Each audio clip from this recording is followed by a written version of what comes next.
Welcome back, friends. Welcome back to Solutions Watch. I'm your host, James Corbett of CorbettReport.com. We're here in September of 2022, and today we're going to be getting a bit of an update from a guest who will no doubt be familiar to my long-term listeners.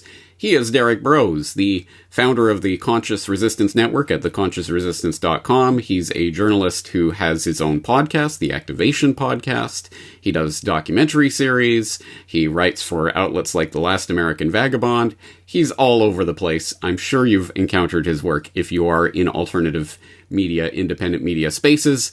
And if you haven't yet, well, this is a good opportunity to do so, because I will, of course, include the links to all of that in the show notes for this edition of the Solutions Watch podcast. But since we are here in Solutions Watch, we're going to talk about something obviously solutions-oriented, something that we have talked about on the Corbett Report before, actually predating the Solutions Watch podcast. We did talk about the Freedom Cell Network a few years ago and talked about freedomcells.org as one way of connecting to other like-minded people out there, which I know is something that's on the minds of a lot of people. How do I meet people in my area? Well, the Freedom Cell Network is one way to do that, and in case you haven't noticed, it has recently been updated, renewed, revivified for the latest Web 3.0 era, or whatever you want to call it. Let's get the details. Derek Broze, thanks for joining us again on the program.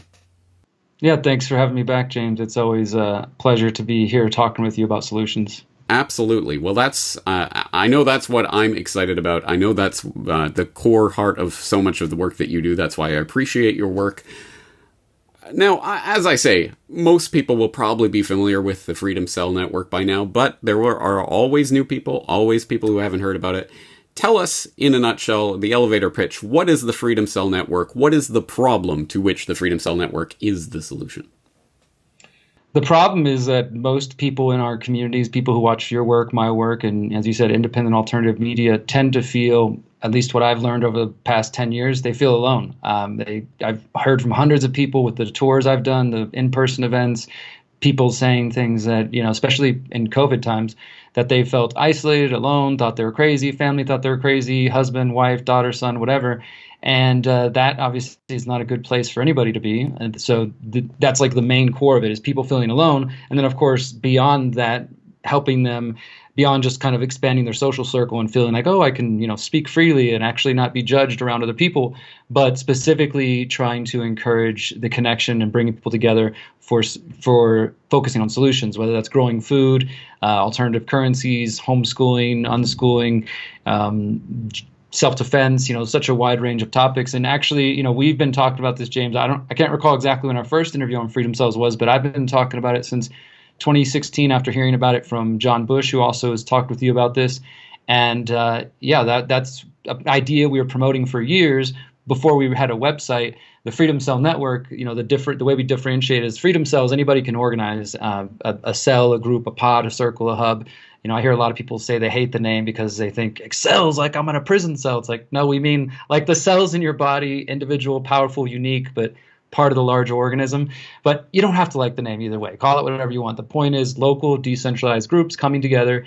That's, a freedom cell, a pod, a hub, etc. The Freedom Cell Network is more like freedomcells.org. That's the website that we have created, and people who've heard about the network have gone on there and they've joined the website and put their cells, their groups on there. And the website really is just the medium to help you find those people in your area, with the goal, of course, of meeting in the real world and then doing real world activities.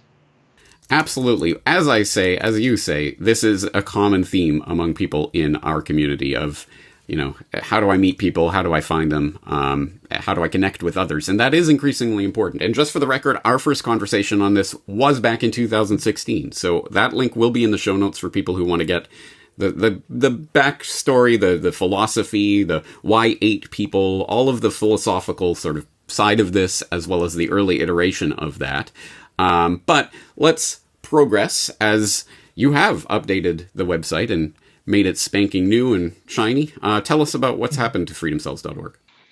So, the original version of the website, which we had created right before COVID. There was, an original version, but nobody will remember that. The version that most people are familiar with was totally insufficient for what we need to do. I mean, I'm happy to admit that it was just not functioning fully. It did allow for people to connect, and it did its job actually. But there was still like people like, this thing is not working, or this thing, it just needed to be improved overall, just from a kind of user end experience. But really, the impetus behind expanding it and making it a new version was COVID, because as John told you last time you talked to him, before COVID, we had probably 1,500 people register on the website. And then within months after COVID, lockdowns, et cetera, the website, it grew to 20-something thousand. And I think now we're at 34,000 or so at the moment. So clearly, people were looking for other people, and they heard about Freedom Cells. And as I was traveling the U.S., people were saying, we used the website so I could find the local community. And now we all meet every week, and we were unschooling our kids. We pulled our kids out of school. We could see that it worked even despite the limitations of the site. But we also realized, if we really want this to grow, our vision, as James, is like a parallel network, parallel economy, parallel. This is really my way of trying to bring the agorist counter-economic idea to the masses. Most people don't know Konkin, don't know about that idea, but because of COVID, now people are like, I need to get out of the system. I need to, parallel economy, parallel system. These ideas of, I'm sure you've seen it. There's such a rapid growth and interest in these ideas. So we're trying to, step in and provide at least one way to do that. And the fact is, if we hadn't improved the website, we wouldn't be able to grow. People would just stop. And some people did stop coming. So hopefully, people hearing this, if you haven't been to the website in a while, it is new. We know that there was things needed to be improved and fixed. And I listened, and I heard from people like, this thing doesn't work. This thing, not even just the website, but the ways that they were organizing themselves and problems they had and solutions they had. And so we tried to incorporate that into this newest version. The main things that I will say that I think are useful when you create a free account on there, you go on there. First, I'll preface this because somebody's going to ask. You don't have to put any real information if you don't want to. You don't have to give us your real name. You don't have to put a real photo. You don't have to put anything. And we don't save this data. We're not using it. The other thing is, some of our community is so paranoid that people are like, that's a trap. Don't use freedomcells.org. They're going to gather all your data and sell it to the CIA. That's up to you. If you don't want to make use of it, that's fine. But if you're really desperately out there looking for people, this is one option for you. But again, you don't got to put your real name. Don't got to put anything accurate. But we did add what we have about 10 or 12 categories, like entrepreneur, activist, artist, builder, different titles, permaculture, teacher, gardener, so that people can kind of put these labels if they choose on their profile, which you can also search by those same titles. So let's say when you go to the website, you want to search Tokyo within 50 miles, show me people that are here. And specifically, I want to pick people who have said that they are, entrepreneurs. I want to meet other entrepreneurs, right? If you want to do that. We also have another category we added called what we call the readiness level. And this says, I'm willing to go to meetings in person. I'm only willing to meet online. I'm interested in buying land. A couple different, where are you at, like this. And so you can add that label to your profile as well. So what the purpose of that is, like I said, you can either search by those specific categories, but let's say you just searched, show me everybody in 50 miles. You could look at their profiles and you get to, okay, they put, here's their strengths, here's their goals. That sounds aligned with you. Oh, they're also an artist. Oh, they have these things. It just gives you a quicker way to get that information and save people time, because this is one of the things we heard. It's like, well, some people were signing up on the website, and because we didn't make it required to put information, some people would just sign up, and then it's like, what's the purpose of doing that? People search, they find you, they don't know anything about you, they're not going to message you, So we did make some new requirements, and I know some of our community hates that, but we want it to function. And so to make it function, we need you to put your mission and goals. We need you to put, what are your skills or things you want to learn or what you have to offer. Yeah, so making that. And then the other thing is, we created what we call the Freedom Cells Pledge, which is just the moderation of our website, because all it will take is for some person to say, I'm with Freedom Cells and I'm here to do a violent revolution. We have 5 main principles that the Freedom Cell Network is about, and this is not trying to control anybody. It's just saying, look, if you want to benefit from this network that we're building online and in person, then we ask that you align with the principles of being apolitical, focused on decentralization, solutions focused. The mantra we like to use is assume everyone knows the problems, focus on the solutions.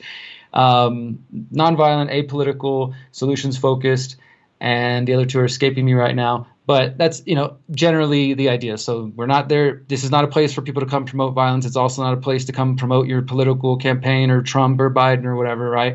And because we've seen that. People come and create a group on our website, and then they just want to start promoting the exact opposite of what this is about. So yes, we are doing a little bit more moderating with what content comes on there. And then the other feature that we added was the Agora. So we now have like a marketplace. People can do classified ad listings. It's not the Silk Road, so you can't sell drugs or other things that will get the site shut down. But you can, generally speaking, promote your services, your goods, etc. And again, you can also search the Agora and will show me listings in my area. And as this grows, the idea would be that the counter economy is growing. People can go list, I've got eggs for sale here. I've got, this service to offer. I've got this. And as more people join and add themselves to the maps and add listings, then obviously it'll become more functional, more useful for people. And there's already a good amount of listings there. It's cool to see people taking advantage of that. And so those are all new features. And if you've never used the site before, the main feature has always been the maps. And that's still there, the member map and the sell map. So again, you create your profile. And there's a point where we ask you to put your address. This is not your home address. Nobody's asking or wanting your home address in any way. So, please don't give it to us.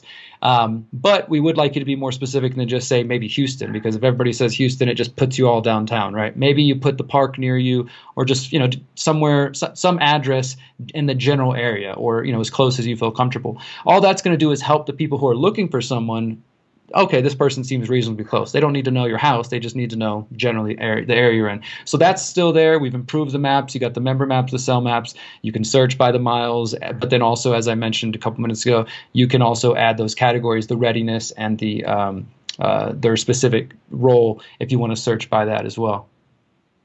Excellent. Well, you covered all the points that I was going to ask about, really, because, yes, as people know, I am an advocate for salting your data. Do not give your full name, address, birth date, social insurance number, whatever, to any site, even a site like this, freedomcells.org, or, as I'm sure people know, brand new tube, I believe, Unjected app. There have been various hacks and leaks and data breaches over the years, and it happens. So you probably don't want that out, even with a site that you do trust, assuming you do trust freedomcells.org. And you can read the terms of service and privacy policy there on the sign-up page before you commit to anything. And yes, obviously, your exact home address, probably not something you want to be giving out on a site like this or any other site. So yes, in the vicinity, if you're in a small town with only a couple of people that are likely to ever sign up at Freedom Cells, the town is good enough, right? If you're in a huge city, if you're in New York City, you might want to at least indicate which borough you're in, so people might have a better idea of where you are. But yeah, and this is kind of the catch-22 of this, isn't it? Because yeah, you don't want to be putting all of your information out, but then again, how are you going to start meeting other people, assuming you're going to do it first and foremost online? And as I would always say, obviously people should be out and about and going to events and things in their real world so that they can start connecting with people in real life offline. But this might be one way to start forming groups that then go out into the public spaces and become that magnet for other people, etc. So a lot of things. And the other thing that I was going to ask about was the pledge, because I noted even a Corbett Report member in the Corbett Report comments noted that recently. The new Freedom Cells website has this weird pledge, and they're asking you to not be political. My understanding of this, my reading of this, is that the wording on this, quite specifically on the website, is that any activity on this site that goes against these values is ground for removal from the platform. As in, you don't come on freedomcells.org and start some Freedom Cells group of Trump 2024 or something like that. It's a political organization site. Which people already have. I don't doubt it. But I'm assuming the idea is if you want to do that, I mean, it's not like I'm pledging not to be political in my life in any way. It's that on this site, in the name of Freedom Cells, you're not going to start doing political activity. Am I right about that? You're right, James. And yeah, I think that some people have misinterpreted that and I thought our language was clear, so this is a good chance to make it 100% clear.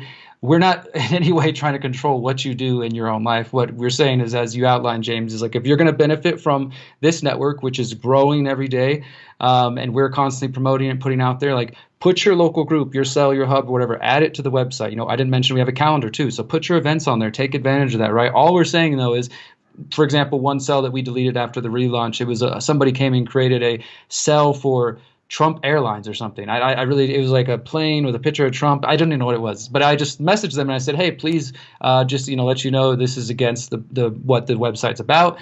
Can you take it down within the next 12 hours or 24 hours or something like that? I didn't hear a response, so I let them know, like, hey, I'm going to delete this group. It goes against, just in case you're wondering. But yeah, that's all it really is about, is trying to say, because I mean, Freedom Cells is such a decentralized movement now. There are people calling their groups Freedom Cells in parts of the world that I've never been to and that I've never met. And I sure as heck can't and don't want to tell them how to organize or what to do. But what we're saying is on our website and in the different, there are also cells on Telegram, a lot of people using the Telegram app, which again, the reason I encourage people to do both is because you can't trust Telegram. I wouldn't trust any of those apps forever. At least if you're going to have a Telegram cell, back it up with a cell on our website as well and kind of use both. And so what we're saying is if you want to take advantage and benefit from the network that we're building, then please pledge within the cells that we have created or that we are managing on the website to not promote politics, to not promote violence, to focus on solutions, and just to kind of pledge to focus on that, because that is the key that we see. I mean, this is all part of the exit and build strategy that we've been promoting over the last couple of years. Awesome. Well, there you go. That's how it is. Take it or leave it. People can go, as I say, go look at the sign up page and decide for yourself whether you want to participate in that. Assuming someone does, and they do sign up, hopefully with some salted data, what are they going to encounter when they get in there? You've mentioned calendars and groups and other such things. What do people start doing once they sign up? So obviously, filling out your profile, and I encourage people to be as detailed as possible. Again, you don't have to put your name, but I mean, what I mean by details is if you have skills to offer or if you're interested in learning specific things, put that information on there, right? Like, I've seen people who really do make an effort to put that information, and it does make it so much easier for somebody who is genuinely trying to find people.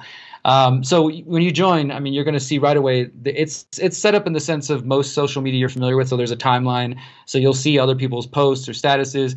You can search the cells. And again, you can either search for a cell in your group or in your area or create one yourself. You'll see the calendar of events. You'll see the Agora with different listings. And then there's also a page for Operation Underground Railroad, which we've talked about before as well. And so, I mean, that's all like you'll have some left-hand navigation that leads you to that place. You got your own profile, your own timeline. And if you're new to the site, I encourage you to right away just start searching for cells in your area, searching for members in your area, see who's there. And because I'm sure someone's going to say this, there's no one in my area. There's nobody there yet. I guarantee you somebody else is saying that same thing, and both of you keep checking the site, and neither one of you have made the effort to start the dang Freedom Cell. But if you do it, you will find other people. I've seen it happen every single time when somebody finally steps up and says, okay, I'll be the one to plant the flag and say, like, hey, I'm here. You don't really need to know what you're going to do with the cell yet. Just say, hey, I'm here. I'm looking for other people. I'm starting the middle of nowhere cell out here, and you'll find eventually somebody will reach out to you. So I encourage people just to dive in. If you have services to offer, put those on the Agora. If you are a part of another event outside of political groups, if you put on events regularly, use the calendar as well. If you're posting events on Facebook, you might as well post them on the Freedom Cell calendar as well. And the cool thing, James, is like I'm making an effort to use the site on a daily basis now and posting things. So here in Morelia in Mexico, where I'm at, our Freedom Cell, we host different events regularly, potluck gatherings, social gatherings, but then documentary screenings, stuff like that. And I'll post those events on the Freedom Cell calendar and on our group on Telegram and on the website. And sure enough, people who we haven't met, who just like, oh, I just saw this on Freedom Cells and showed up and came through. So even one or two people, that can, it's a new relationship. That could be the beginning of something really strong, or at least you realize again, hey, I'm not alone. There is somebody else out here. Awesome. All right. I'm excited to hear about this. I'm excited to hear from Corbett Report members who are already Freedom Cells members or people who are signing up for it and their experience of it. I think this is, again, it's great that somebody's out there providing a solution to something that we all understand is a problem. And so I'm glad to see that. And I'm looking forward to seeing what happens with Freedom Cells 2.0 as this revolution of consciousness expands. But speaking of which, we are here not just to update people on Freedom Cells, but actually another thing that we did talk about on Solutions Watch, which was Translate the Truth. Once again, for people who might not have caught our previous conversation, which will be linked in the show notes, what is Translate the Truth and what's happening with it these days? Yeah, so as I mentioned a moment ago, I live in Mexico. I moved to Mexico in the beginning of COVID 1984, and have just been networking a lot out here, meeting other Mexican Spanish-speaking activists, and so many people follow our work, James, especially your work, from countries all around the world. And some of that work does get translated, as we're going to show today, but a lot of it hasn't, and up until recently. And just like with the Freedom Cell website, I didn't mention this. We actually, now the website is available in Spanish, Dutch, German. We're adding Brazilian, Portuguese, and French soon as well. And that's all. I want to say thank you to everybody in the Freedom Cell community. That was done by volunteers who just said, yeah, sure, I'll volunteer to translate every page in my language so I can put it to my community. So it's been part of an overall effort that I've been making to get my work in Spanish, my documentaries, my essays, and realizing that, COVID really helped me see that there's a lot of people in Mexico who wear masks, not necessarily because they're indoctrinated, but because there's just not information in their language for them to sort of, oh, wow, what this doctor said, maybe this isn't the best thing for me. So we've been making a big effort the last couple of years to reach out in Spanish. And that kind of gave me the idea of, like, we need to do this for as many languages as possible, right? I mean, if this is going to be a worldwide movement, then we're going to need to get beyond just English and even Spanish, I mean, because the top couple of languages. And like I said, when we did the interview about Translate the Truth, I think some of us in the independent alternative media, or those who follow the work, might take it for granted that the information is often in our language in English. And even folks from Germany, lots of Europe, can speak English, right? So a lot of this content, it's in English, whether it's Canada, Australia, the US, in New Zealand, English content. So there's a lot of good material that just hasn't put into German, French, Hindi, Mandarin, so many different languages. And that's what really got me excited. Like, wow, oh my God, imagine all these different people watching these documentaries that woke all of us up for the first time. Like that feeling of like, oh my God, my whole world is shifting, right? Or reading books or essays and things like that. And so that gave me the idea to launch what is still at the moment just an Odyssey channel. I'm thankful for what we have so far. Translate the Truth, the Odyssey channel. And when we first spoke, I was just starting it, and I had a couple things there, only Spanish. Now we have a playlist for Dutch, for German, for French, Spanish, Portuguese, Italian, and I think we're going to add Brazilian Portuguese. Yeah, I just added Brazilian Portuguese as well. And a good chunk of it is your work, James. Big Oil, videos on eugenics you did, some videos you did on COVID. There's some of my talks translated. There's some interviews with Whitney Webb translated. Part of my series, The Pyramid of Power, just a good chunk of material. And there's so many other people who've started to reach out and said, hey, I'm doing a similar project. So we've got the Translate the Truth Odyssey channel now, and it's conveniently set up in playlist I decided to go ahead and just do it by language. So if you just look at the actual page, it's just a bunch of videos, and if you don't know the languages, it maybe looks jumbled. So just go to the playlist, and then you can see the language you need. And if there's not a lot at the moment, maybe you might want to volunteer to help expand the effort. I've had one volunteer helping with emails since our first interview, Catherine, and thank you for her time and her effort to this project. But I also want to mention that the first Brazilian Portuguese piece of content I put up just today is from the Agorist Institute in Brazil, which is really amazing. These guys they've been translating a lot of my work and Konkin's work on agorism, counter-economics. So I'm going to be putting some of that material. That's written material. So we've got video now, we've got written material.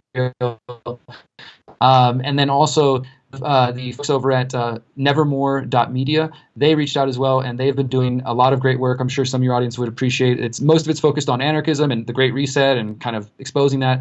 Authors like Paul Kudnek and others. And so they've got Spanish content there as well. So, I think overall the Translate the Truth idea is resonating with more people who say, like, hey, I want to help out. I want to do this. I just got an email the other day from somebody in Turkey who wants to start translating into their language. So yeah, that's kind of what the project is, and I'm excited to say that now we've got. I want it to keep growing, of course, and I figure this is probably just going to be a continuous project. I'll just keep adding things as people send them to me, and especially if you're already using the Odyssey platform, it's really easy for me to just reblog it to the channel from your channel. So that's nice. So if you want to create content, maybe you create a channel on Odyssey, or just send me the videos directly, however you choose to go. I'm happy to add them to the page. The Agorist Institute in Brazil? Who knew? Awesome. Yeah. That's great. That's the type of connection that's just awesome to see. And as I said in our original conversation on this, I'll reiterate it here. I get emails all the time from people either looking for information in a certain language or offering to provide subtitles in a certain language. That's great. That's awesome. I'm not really set up to do that and to publish that way. Translate the Truth is. So, for all those people who are either looking for it or more to the point, people who want to contribute to it, how do they get in touch with you about that? How do they contact you? The best way is I need to set up a new email for Translate the Truth, but for right now, just Derrick, Derrick, at theconsciousresistance.com. Maybe you can just put Translate the Truth in the subject so I can know what to look out for. Rip your inbox. All right. Good luck with that. And you are a bundle of energy and all sorts of things. You have a lot of projects going on. What else are you working on that people need to know about? So, well, I appreciate that opportunity, James, to share some of the things I've got going on. I'm just going to hit a couple of things, and then there's one I'd like to spend a few more minutes on. But the things I've been working on, sort of ongoing projects, just like you just released your amazing conclusion to your Al Qaeda series. I've been working on the Pyramid of Power, which is essentially it's my effort to take what I would consider a truly objective, if such a thing is there, look at conspiracies, right? Starting with simple topics like education, media, and then kind of gradually building up this pyramid, getting to more complex and maybe topics that are where we get into a little speculative territory. We have less hard evidence, right? But it was my effort to show some of the folks who aren't in the community already and people who maybe will never listen this information, and to do it so specifically in 25 to 30 minutes, which I haven't succeeded with every single episode because, as you know, trying to take these massive topics it's quite a challenge, but that was my specific goal. I mean, the way I see it, for example, like the episode we just released recently on the banking cartel and the future of money, well, I sample a few points from one of your documentaries on the Federal Reserve, and I'm trying to take the best pieces of either books that have been done, documentaries, and take that information as well as my own original research and condense that down and, not give you the full 2-hour version because, well, James already did that or so-and-so already did that. Here's a condensed version of all these different facts. And then each chapter ends with solutions. Hey, what do we actually do about this, right? And so the idea was, can I do this in 30 minutes, make it episodic so it's kind of like bingeable, like a Netflix kind of thing. At this point, we've got 11 episodes out. One of them there's only one I think that's gone a little over 30 minutes. The next one's going to be an hour because it's on the intelligence community and it's a little hard to condense that down. But we're aiming, it's going to be 17 episodes when it's all said and done. I think we'll finish early next year. That's my optimistic outlook at the moment. But it's going to build up, of course, to, well, who's at the top of the pyramid, right? And what does that really look like? And so I'm looking forward to interviewing a lot more people and getting those opinions, including yourself. And for people who've seen the series, James has been in almost every episode. Like there's probably maybe one or two where I don't think you were the questions I asked you were related to it, but for the vast majority, yourself, Richard Grove, G. Edward Griffin, Peter Dale Scott. I've got Daniel Eshland coming up. Whitney's in it. Patrick Wood, sorry, escaped my name, and so many other people who have graciously allowed me to interview them and be a part of this series. So I'm really excited to bring it to a conclusion early next year. And then the plan is, of course, to just put it out. I mean, if people want DVDs, I know you seem to have luck with DVDs, then maybe I'll make a DVD set. I mean, for those who still want that, or, USBs as well. Because, again, I want it to be like, once it's done, hey, you got a friend who, doesn't know anything about anything, and if they're willing to watch a 30-minute video, start them here. And if they make it all the way through, their life probably won't be the same. I think that because, like your work, everything I'm putting on there is sourced. All of my links, everything that I say is in every single episode. And then at the end of every episode, I make book and documentary recommendations. So if you want to learn more about this, watch James's documentary. If you want to learn more about this, read this book, etc. So that can be found at thepyramidofpower.net. As I mentioned, we have 11 episodes later this week. If everything goes well, chapter 12 should be coming out, and then we'll take a few months to start working on the next batch. We're kind of releasing them, and originally the idea was in like episodes of 4, but the deeper we get, the more time and consuming they are. Yeah. Completely understandable. I'm very much looking forward to that, and we'll definitely have to talk about that as the series progresses and as it concludes, and let people know about it, because as you say, this is great for that sort of thing where you can present it to someone and it's sort of like, hey, here's a series. Wouldn't it be amazing? Wouldn't it be wonderful if we lived in a world where the Netflixes and GooTubes and whatever were actually free and fair platforms where people all had a shot at equally distributing their work and getting it promoted by the algorithms.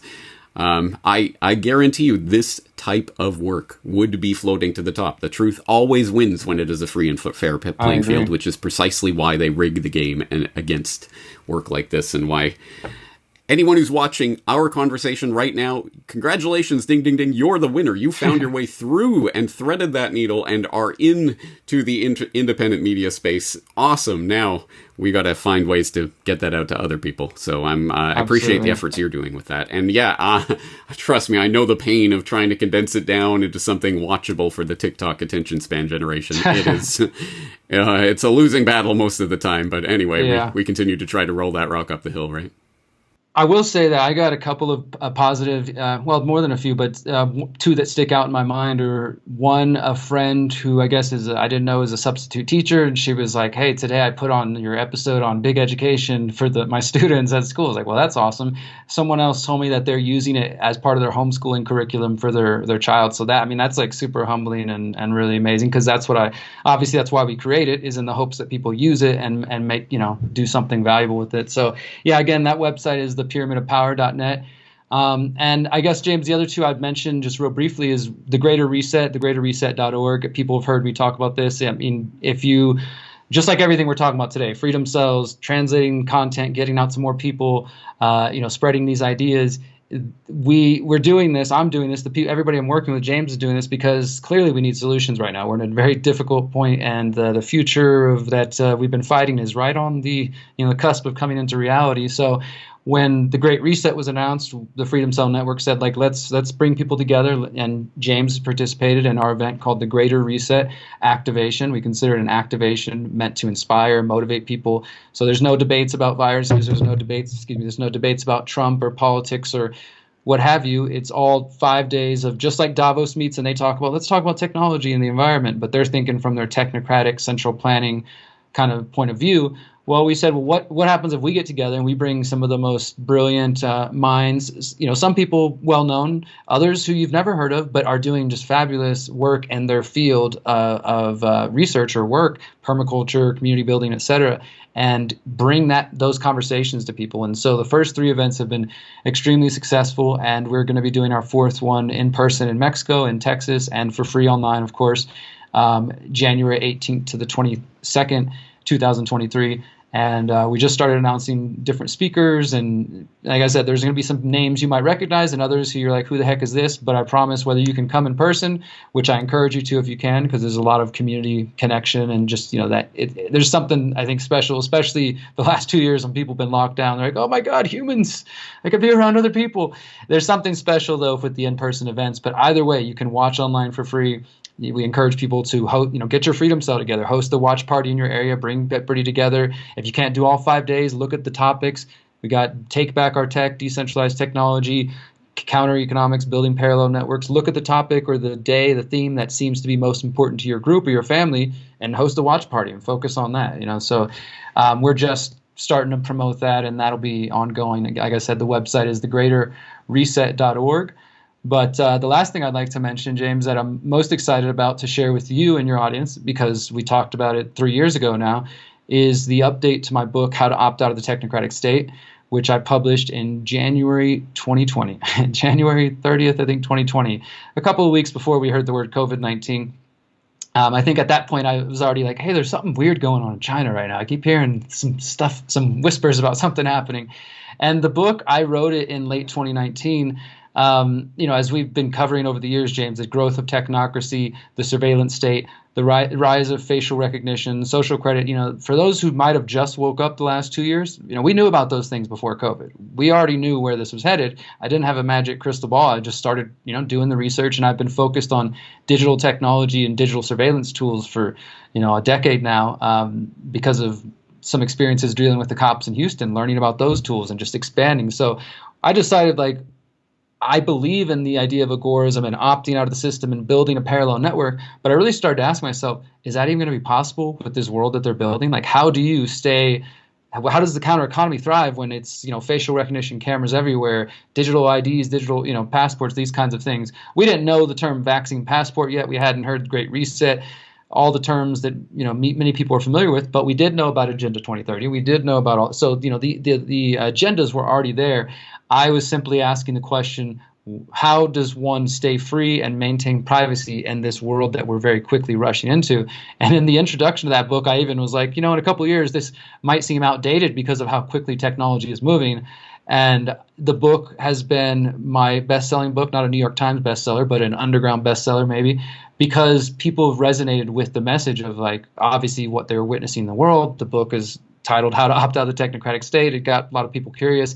And I think I was able to not only share my own experience of not dealing with the IRS and not having a bank account since 2008 and trying to navigate the realities that it's not easy. It's already very difficult to try to operate without these systems. And I definitely, I still have some pieces that I can't quite let go of because there's no alternative yet, right? And so it's all about us trying to navigate that world. And so I decided that it was time for an update to the book. A post-COVID 1984 update is really what I'm doing here. Because as I mentioned, we didn't know the term the Great Reset. We didn't know about vaccine passports or immunity passports.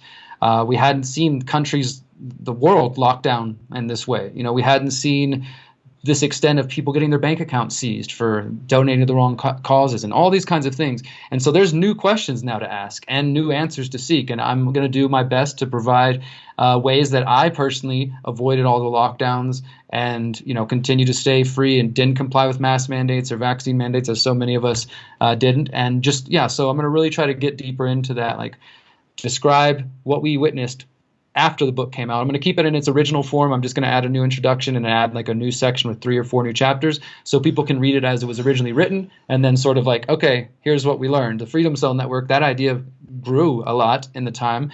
I was theorizing about this underground railroad that might exist, and it sort of came into existence. It's not illegal. We're not doing, so it's not totally underground, but I think the early stages of what it will be in the future have already happened, having to help people who wanted to get out of the U.S. and come to Mexico and things like that, right? And people having to get fake vaccine passports or fake PCR tests. Like this whole, all that is counter-economic activity. Like this is, so I want to really put it in that context and help people see that, again, I think agorism and counter-economics, the exit and build strategy is the solution, not the only solution, but it's part of the solution. Absolutely, yeah. Yeah, everyone's a counter-economist now, whether they know it or not, or at least everyone with their head screwed on straight. So probably better if they did know that, right? Excellent. Derek, it is a full-time occupation just keeping up with all your work. So there will be a ton of notes for people to follow in the show notes at CorbettReport.com. I hope they will do so because there is so much valuable info in here.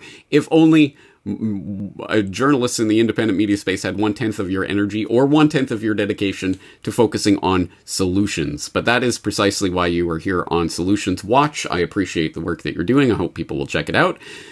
I think we'll leave it there. That's a lot of info to dump on people. But anyway, my salute to your efforts, and I hope to talk to you again in the near future. Thank you, James.